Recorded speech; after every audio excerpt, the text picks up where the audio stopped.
Yeah, guys, what is happening in Cape Town is really sad, right? It's actually really sad, man.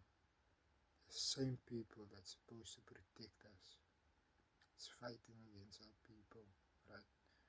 So, you're telling me when the people is standing up for their community against gangsterism, against drug dealers, against rapists, against murderers, and the police is gonna protect their people. It's sad. We're raising children here. Our children are dying. Children are dying, and it's happening everywhere in the Cape Flats.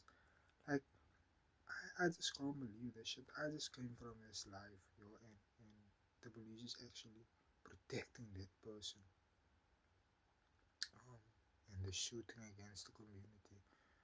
I just feel like that is like it's amazing what this Cape Town is becoming, because the same people that's supposed to protect us, you know, it's fighting against us. And like I said, our children are dying. Um, so yeah, guys, I think the only thing is for us to stand together. Because our children, like I said, they're dying, they're turning into gangsters. Um, like I said, when I need the police to come, I can make a call now. They come. They will come in 3 hours time. They will come in 2 hours time.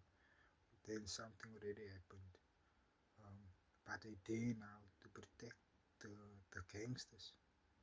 They always there to protect the gangsters. It won't take them even so half an hour to be there.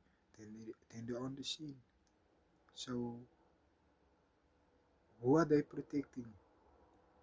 Who are they protecting? And why are they protecting that people? And not the communities, not the people. Why are they protecting gangsters? That's all I want to know. Why? Why?